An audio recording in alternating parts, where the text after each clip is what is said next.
안녕하세요. 링컨입니다. 자, 1월 이제 10일 새벽 2시 됐네요. 이제 슬슬 go to bed 할 시간이 가까워 와가는 것 같습니다. 근데 아직까지는 오늘 아까 초저녁에 한 2시간 잤더니 전혀 잠이 오지는 않네요. 이 편이 마지막에 될지 한 편 더 찍고 잘지 한번 조금 더 보고 결정하도록 하겠습니다. 자, 이번 종목은 대웅제약입니다. 대웅제약 얘기를 좀 해드리기 전에 이제 저번 편에서 그 말씀을 드렸잖아요. 칭찬하는 기술. 거기 본 것 중에 또 하나 좀 기억에 남는 게 있어서 하나 더 말씀드리고 싶은데요. 제가 이제 고등학교 1학년, 중학교 1학년 그레이스하고 헬렌 딸이 2명 있는데 제가 조금 큰 아이를 결혼은 그렇게 늦게 하지 않았는데 뭐 중간중간 하여튼 이런저런 이유들이 있어서 큰 아이를 35세 낳게 됐습니다. 그래서 조금 늦었는데 친구들은 대부분 이제 대학생, 뭐 고등학생 요 정도 있는데 어찌 됐던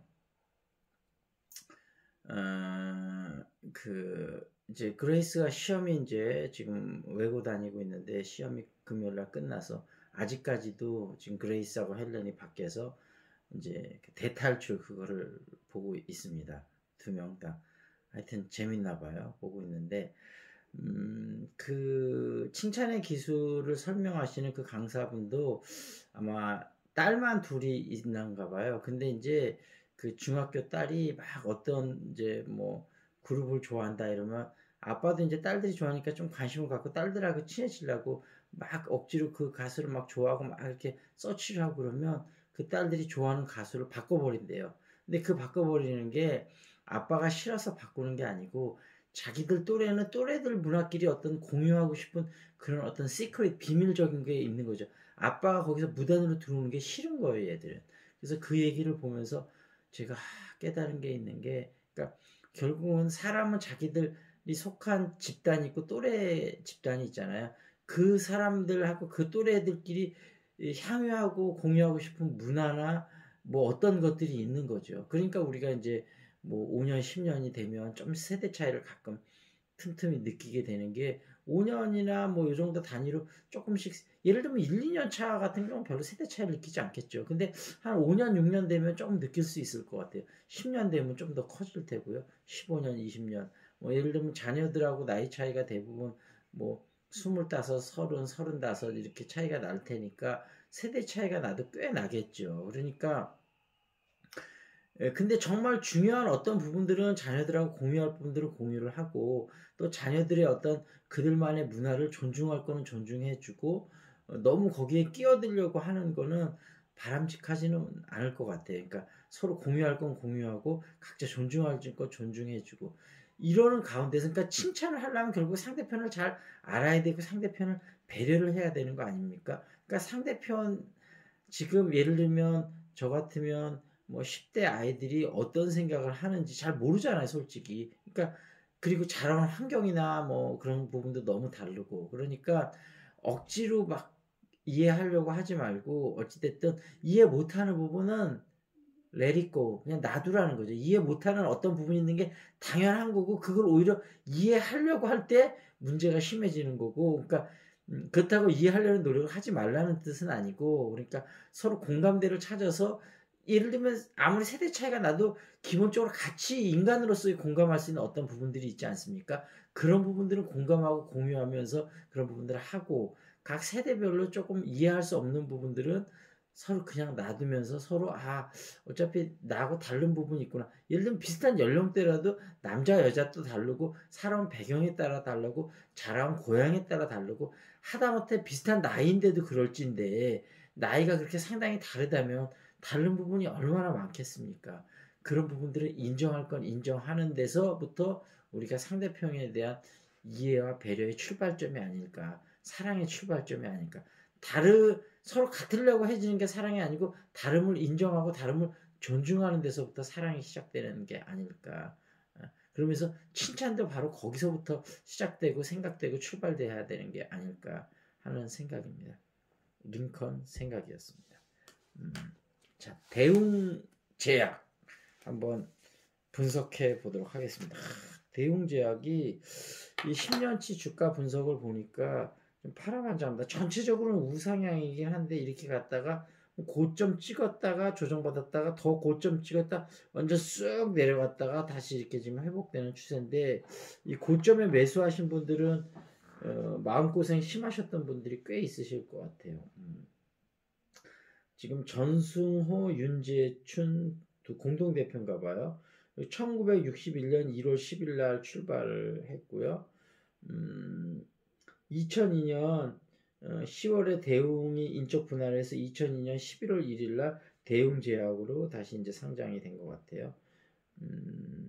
그리고 그 이제 파이낸셜 피겨를 좀 살펴보면 2018년, 19년, 20년 하면 매출은 1조 314억 원, 1조 1134억, 2019년이 되게 좋았네요. 2020년은 1조 470억, 영업이익은 각각 276억, 447억, 480억. 2020년에는 매출은 좀 줄었는데 영업이익은 오히려 늘었습니다. 그래서 영업이익률이 2.68, 4.01, 4.58. 그 다음에 부채 비율은 98.77, 2018년, 2019년에 95.88로 상당히 양호하고 역사가 오래됐고 뭐 부채 비율이 크지 않고 매출 영업이익은 그렇게 높은 편은 아니지만 매출이 뭐 견조하게 가고 있고 뭐 19년에서 20년 살짝 떨어졌지만 2021년에 좀 올라갈 것 같습니다. 그래서 이렇게만 보면 뭐 전체적으로 그래도 우상향 곡선이고 대웅제약 뭐 확실한 캐시카우가 있고 그 다음에 뭐 재무 상태가 확실하고 이런데 왜 그렇게 많이 떨어졌었을까 그 부분을 생각을 하면 그러니까 제약주는 어차피 또 모멘텀에서 움직이는 부분이 있지 않습니까? 거기다가 우리나라 제약회사 그렇게 규모가 아직 큰 게 아니기 때문에 그래서 알다시피 호이스타정 먹는 코로나 약인데 이게 원래 호이스타정이 만성 췌장암에 쓰는 건데 요거를 이제 약간 변형을 시켜서 이제 그 코로나 바이러스에 쓰려고 그러나 봐요. 근데 이게 어떤 출렁임이 있었냐면 이게 이제 2차 임상 실험까지 갔을 때는 막 기대감이 엄청나서 이제 미래 선방이 되면서 주가가 폭발을 했었는데 이게 임상 이상 실험 결과에서 그렇게 효과가 크지 않다는 발표가 나면서 막 급전시가 떨어진 거죠. 그러니까 코비드 19의 치료약으로서 이렇게 엄청 성장 모멘텀을 받아 성장했었는데 그게 별로 효과가 없더니 확 떨어졌죠.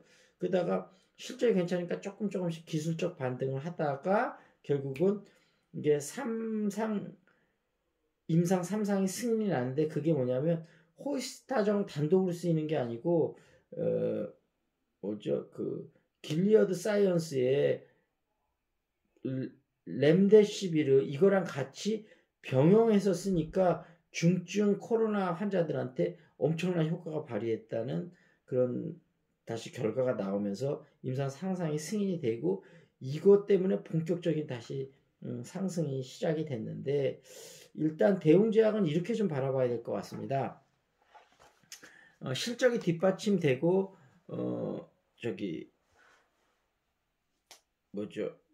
재무 상태가 확실하기 때문에 역사도 오래됐고 중기 장기로 볼 때는 분명히 상승할 종목은 맞습니다. 근데 다만 코로나 19의 치료약이라고 해서 단기적으로 엄청 급등했었던 거 있기 때문에 여기까지 다시 도달하려면 어느 정도 시간도 걸리고 매물 소화하는 과정도 걸려서 시간이 좀 걸릴 것 같습니다. 그래서 만약에 지금 사셨는데 벌써 수익을 났다 그런 분들은 뭐 장기로 보유하셔도 괜찮고 아니면 지금 한번 매도를 하셔서 현금화 하신 다음에 또 다른 좋은 주식들이 많이 있으니까 좋은 주식으로 한번 뭐 반도체주나 그다음에 2차 전지 쪽으로 갈아타시는 것도 한번 생각해 보시고 고점에서 물려서 지금 손실을 하기 힘들다 하시는 분들은 두 가지 나눠서 전략을 해야 될 것 같은데 지금 전망이 좋은 다른 주식들이 있으니까 이거는 매물 소화는 좀 시간이 꽤 필요하다 그랬잖아요. 그러니까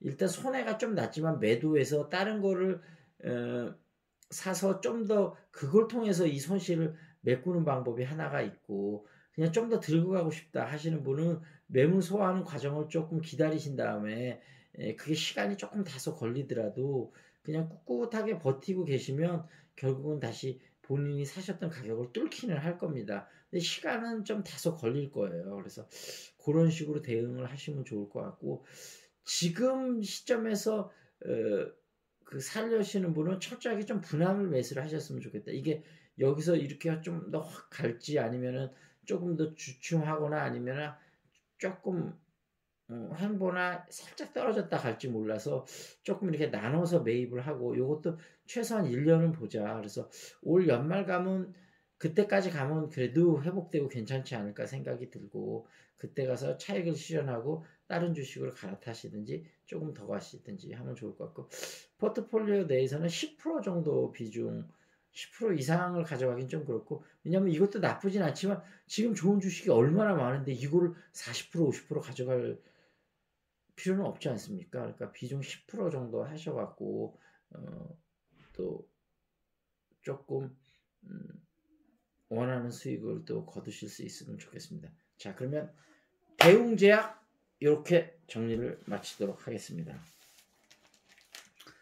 그리고 시사 이슈, 요즘 공무원 시험 뭐 난리 난 지는 꽤 오래됐는데 요즘 들어 더 난린 것 같습니다. 코비드 19 때문에 기업들에서도 자꾸 채용 인원을 축소하고 그러니까. 그래서 문재인 정권 출범 후에 문재인 정부는 공무원을 연평균 3만 명 가까이 늘려서 3년 동안 무려 9만 명이나 늘어났다, 이런 얘기인데, 그 문재인 레짐이 그 정권입니다. 그래서 문재인 레짐 after the inauguration, 이 취임하는 게 inauguration이라고 그러거든요. 중급자 이상 분들은 다 아실 거예요. inauguration of the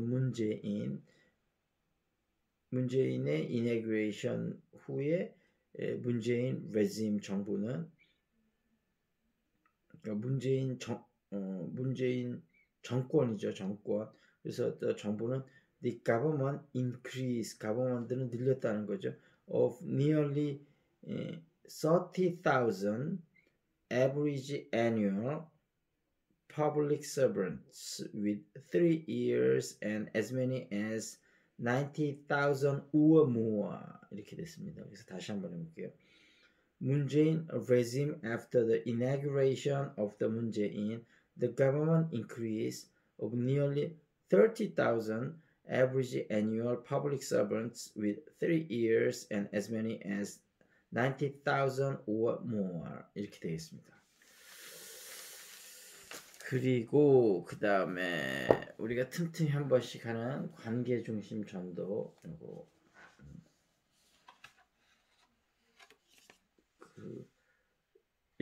여러분이 크리스천이면 더 좋고, 크리스천이 아니어도 한 번씩 귀 기울이고 한번 본인의 인생에 좀 보탬이 될 수 있는 정말 좋은 경험들이 많이 나오니까 참조 좀 하셔도 될 것 같아요. 비록 이 세상은 소유가 행복을 보장한다고 외치지만 실제로 소유는 행복을 가져다 주지 못한다.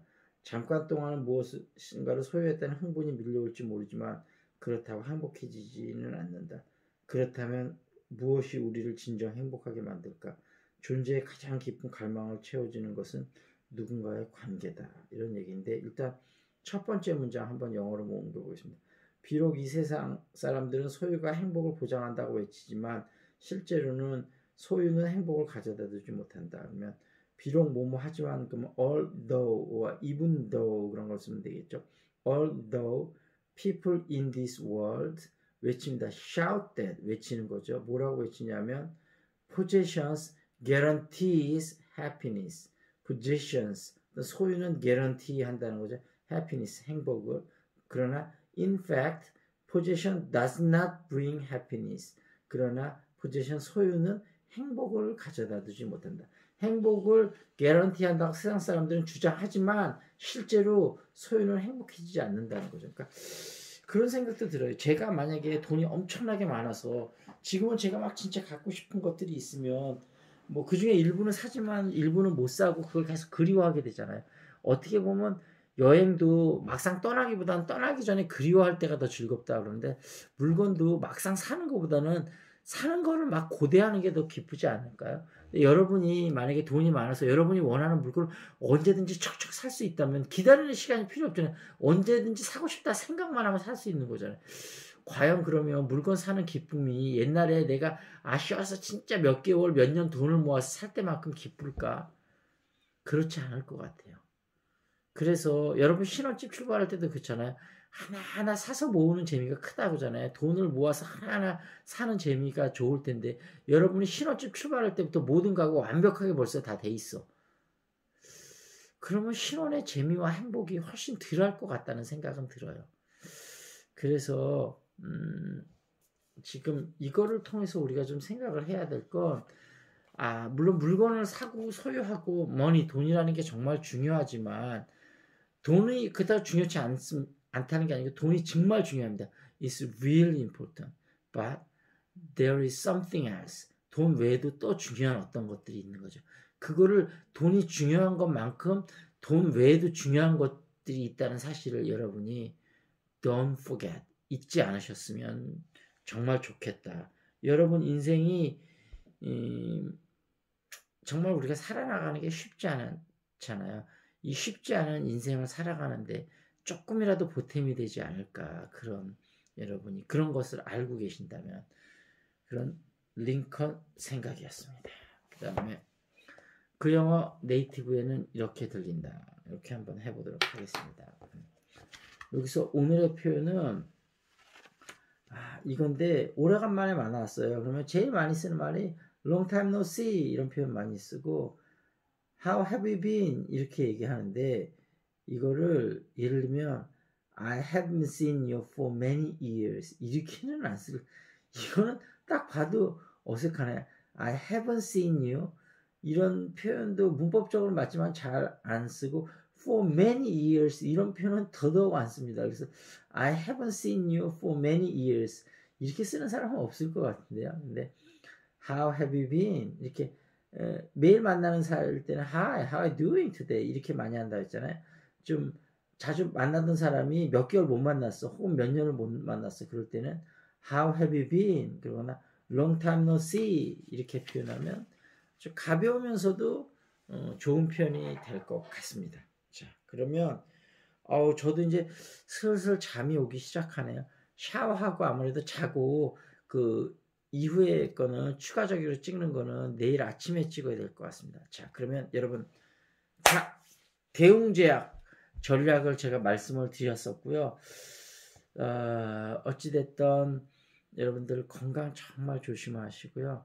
그리고 여러분 New Year Resolution 새해 결심이 좀 잘 지켜지고 있는지 한번 보시고 여러분 욕심을 너무 내시면 안 될 것 같거든요. 이거를 한 번에 너무 많은 걸 하려고 하지 마시고 처음엔 지킬 수 있을 정도 하시고 그거를 지켜나가면 여러분이 fulfill을 한다고 저는 지켜나가면 여러분이 satisfy 하게 되고 그렇게 만족하게 됐을 때 그 계획을 조금씩 늘려나가면서 그러니까 재미가 붙으면 fun이 붙으면 여러분이 조금 늘어나가도 burden이 돼도 여러분이 endure하고 get through 할 수 있을 수 있습니다. 그래서 아까 말씀드린 대로 그렇게 New Year Resolution을 한번 체크 한번 해보시고 그 다음에 좀 바꾸실 거 있으면 좀 체인지 하셔갖고 뭔가 여러분 실질적으로 지킬 수 있는 그런 거를 하셨으면 좋겠습니다. 어찌됐든 좀 늦었지만 Happy New Year. See you next time. This is Lincoln. Let's call it a day.